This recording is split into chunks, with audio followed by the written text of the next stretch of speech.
I want just for a moment for us to reflect on what the great French anthropologist Levi Strauss used to say about so-called the savage mind, la pensée sauvage.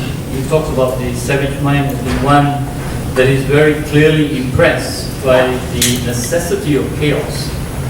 And that even in very structured societies, he cited Japan, for example, they set aside the day in the year when they go chaotic. Like there's a one day you can do anything you like.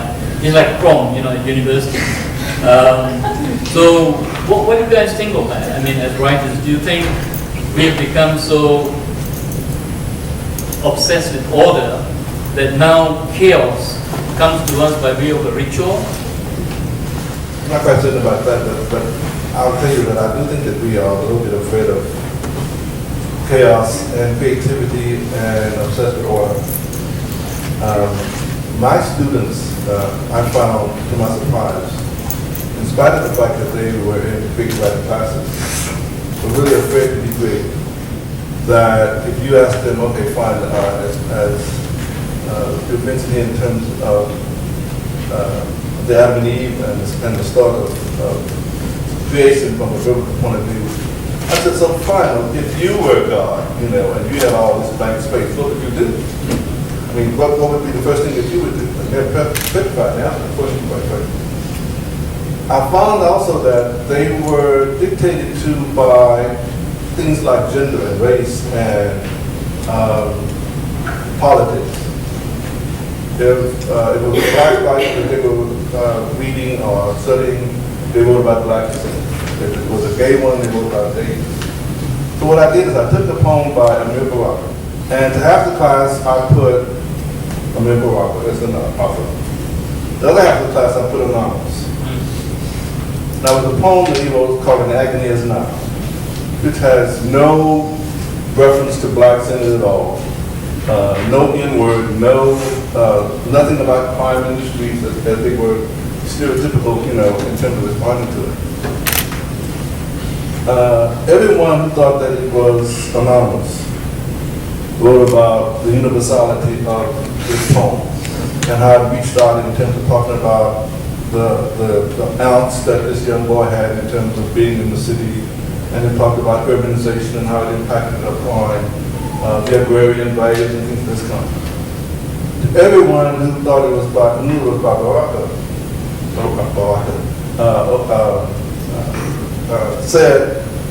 talked about it in terms of the plight of the young black men in the city and all these kinds of things. And I said, so why did you say this about this poem? They said, well, because Amir Baraka wrote it. I said, I understand it. I said, but did you look at the context of it? Did you look at the words? Did you examine the meaning?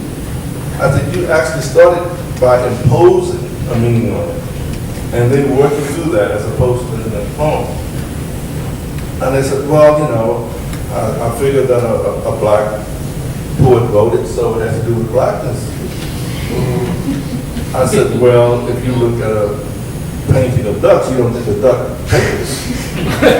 So obviously, you've got to be more broad than that. But they are fed. They're fed. I mean, they really do not have the confidence to look at something without conception about it. And that was frightening and upsetting. And so then, what we did is I just started taking all the names off. I started taking, all kinds of references off and making them look at it and study it without the history of it. And it was a difficult class, but it was a much, much better class. And so I think that there is a sense in which order gives us a certain kind of confidence that can actually destroy it. Thank you. Any quick comments on Ravi, Rodger? On Ravi? On Ravi? Any quick comments? Oh, I'm sorry. On anything. I guess, one comment is simply that Ravi reminded me of a statement by Wallace Stevens where he says that poetry, the American poet, and he says that poetry is a temporary stay against confusion. Yeah. That's very interesting because a stay, of course, in legal terms, would be a halt in a proceeding, but not a permanent injunction against confusion, a temporary stay. And so the notion, again, that, and the other, and this was related, I think, that the term, and really it started with Maurice, and it's come up a number of times, the word fear. And I think really this is a psychological issue that's really important.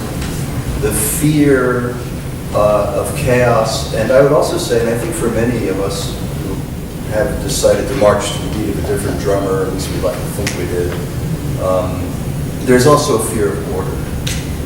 There's actually a terror of too much order, a terror of too much control. And I think psychologically, there's a huge relationship between fear and control. And when we talk about the vulnerability of being a writer, we're really talking about the ability to remain open to terror, to remain open to fear, to remain open to not knowing long enough for something new to happen. Whereas when we are reactive to fear, which is a very ordinary state, then we seek control, which sometimes gets misnamed as order. I don't think they're the same thing. And I think that if we understand the difference between a feeling like terror, which is fundamental, and a reaction to that feeling, such as anxiety or control, which is on the surface, then, for instance, the student in Maurice's class probably wasn't terrified, but probably was quite anxious when Maurice started to strip the labels from the poems and say, okay guys, now nakedly you're going to have to face into this poem and you don't know anything. We're not giving you any guidelines about what's going to go on here.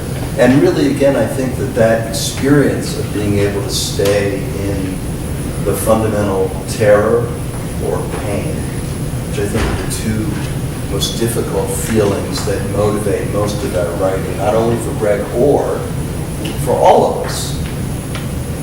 To stay in those feelings long enough to have a creative response, I think is the charge of any creative. It's not just for, this is something writers do, I think it's something we all do as human beings. When we get reactive, we create labels and we go back to the world of two. And, which kind of relates to your work in dreams, I think, which I was hoping that we could kind of come to in some way. But, do you have a dream for me? But no, a lot of 20th century art was about tapping into the subconscious, right? The conscious mind operates in a certain way, but then of course, underneath it we have teeming all kinds of ideas and images and conflicted responses that we don't necessarily have a neat box or category to put into. And so, the surrealists, for example, what they attempted to do is to try to find a way into the unconscious mind. They used practices like automatic writing, for example, when they would just write and use that as a means of kind of boring down into dreams. And I think that might be, and I'd love to hear from Rodger, that when we dream, that's where we kind of process and deal with the chaos that in our waking lives we have no resources to cope with in some way. Just a quick comment on dreams. Yeah. No, for you. Oh, quick comment? Sure. Yeah. Well, just to say that I think clearly dreams are an experience we all have of entering into the so-called chaotic, but which I'm redefining as the beginning, where the world of two is becoming the world of one, where we begin to see unholy mixtures that are actually quite disturbing to us. We dream not of a fish, but of a fish with legs. What is a fish with legs? Or we see, people who are sexually ambiguous. We can't quite figure out, is that a male or female? It's somehow both. In other words, the world of two suddenly begins to head towards the world of one. And it's actually quite terrifying. And only after, of course, everything in dreams is the opposite of waking reality. For instance, in waking reality, death is a bad thing. In dreams, death is what we're trying to do.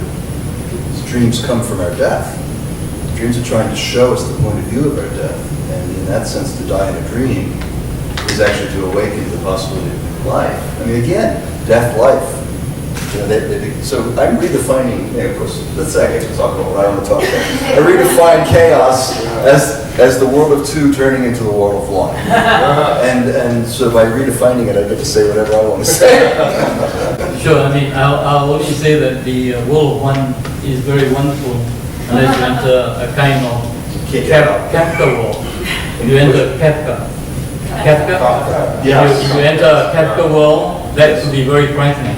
The world of one. So, Well, yeah. I wrote a book about that. Okay. So I was going to say, that, you know, so the notion of, say, of Gregor Samsa, who is both simultaneously, you know, working in a job and an insect, you know, whatever that means. You know, this merging, I mean, Kafka wrote at night in dream consciousness, but again, I'm just suggesting the creative process itself is a willing surrender to enter into these kinds of ambivalences, ambiguities, without preconception. I really like what Maurice was talking about, the notion of how we project, because we're so terrified, you know, even identity is, you know, what happens if I'm no longer seen in my identity clothes? I have to take them off, you know, and then I can't any longer navigate and say either Braca is me, because I look like him or something, or Braca is not me. Either way, both very safe position. And you took that away from me. Okay, talking about taking away now, it's your turn to take it away. Audience, anyone wants to say something? There's a question, yeah. Okay, thank you very much for sharing all your wonderful thoughts with us. When I was a teenager sometime, the American band Sonic Youth put out this album called Go, on the back flap of which I think the band members had paraphrased something to the effect of, when the song's been written and produced, it's already been compromised. When the songs come out of your head, it's already not the song that you had in your head. And I was a teenager, so I was very terrified by this idea that this thing that's sort of perfect and unformed in your head, the second you express it, it's already a little limited. So I wanted to ask you all this, as poets, as writers of nonfiction, fiction, and as teachers, as a writer, how do you retain that chaos and that ambiguity in the writing, those contingencies, that sense of the unfinished, because life is unfinished, while finishing it narratively, because you are living in the practical material world of readers and people who want a sense of having finished or completed something. How do you manage that, retaining the tension and the ambiguity, but giving people a sense of completion? That's a great question. Sonic Youth is a good example because they use distortion and cacophony and make it harmonic in some way. Right? So it's very chaotic, noise-based music, and yet it really sounds very good to me. So, you know, Paul Valery, another poet, would say that a poem is never finished, only abandoned.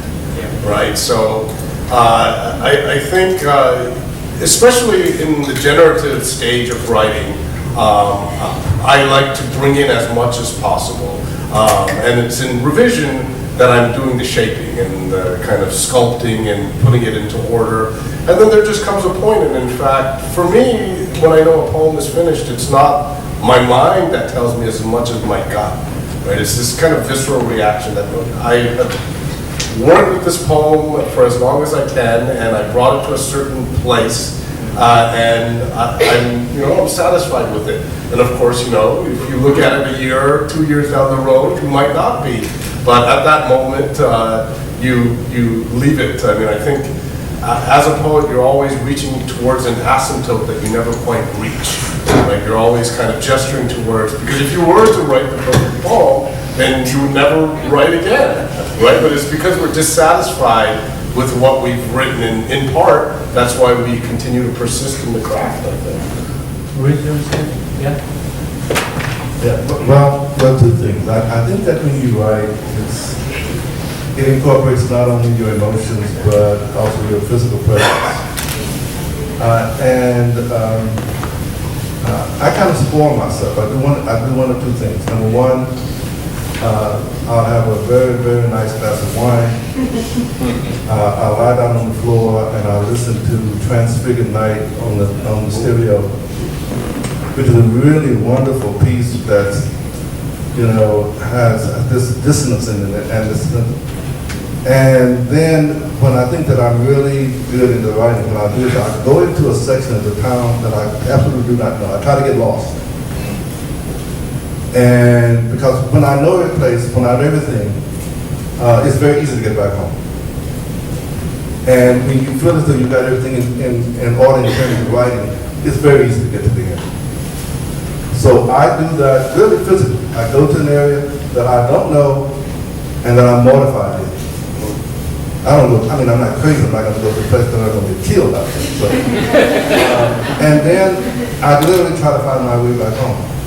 And by the time I get back home, I'm so energized out of both fear and the comfort that I found my way back, that I can write for another day and a half without stopping, and so forth. And so I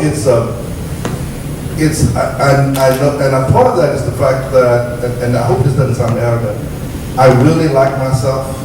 And in order for me to write well, I have to be absolutely confident that I am a good person, that I like who I am, period. As an African American male, period. I don't want to be anyone else. I don't want to be anyone's job. I don't want to be in anyone's life. And that sense of selfness is really what gives me a focus in terms of writing. For the benefit of those who have not known this before, this is a great institution, SMU, and I'm very, very proud to be in it and with it. But let me share with you the angst and the crisis that happened some years ago. So in teaching creative thinking, I used to be chaotic. And my students would come in and they would find no teacher there, no chair, no table, and they'd be shocked, like, who has removed all this? What's happened to Kirpal? Other times I'll take them and say the class is from 3 a.m. to 6 a.m. in the morning. So I'll have parents writing into the registrar saying, is this professor nuts or is this real? Is this, lesson really going on? I had a weekend class in a hotel where the parents got very... So what I'm trying to say is that I was trying to be chaotic to induce the creative spark. They couldn't take it. They finally told me, Kirpal, I think we need some structure here.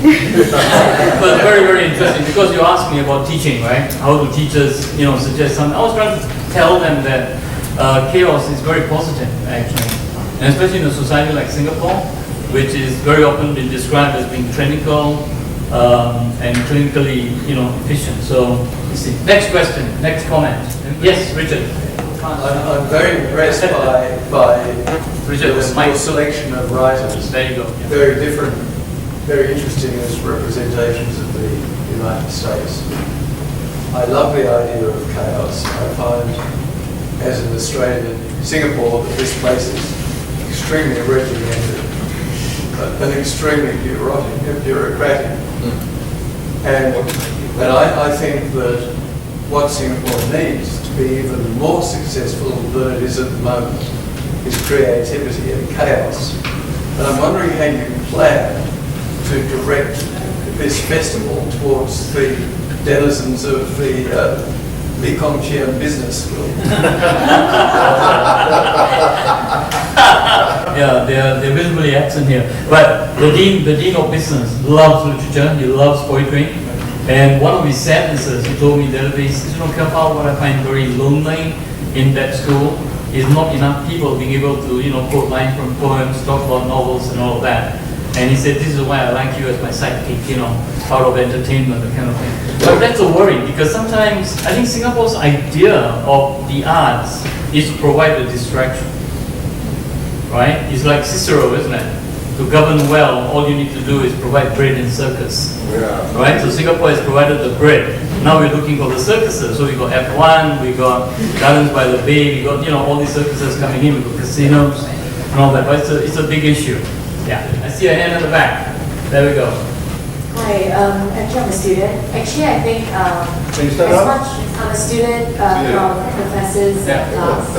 Yeah, actually, when we were talking about the idea of chaos and there having some kind of form to it, actually I was also thinking about the reverse. Because in Singapore society, right, as organized and as structured as we are, if you actually reference from, because I'm sort of into Japanese culture, as much as they are organized and cultured, in some sense they have that other extreme. So it's where they have all the other very subversive kind of culture and all that. So I find that even in Singapore's like orderly state and all that, there is still chaos in the sense that there's ambiguity in the order of things. Yeah, and I feel that, like you said, there's always two sides of a coin. So I find that in Singapore, in the case where we are sort of organized and structured, but there's also a lot of chaos in that, within that structure itself. Yeah.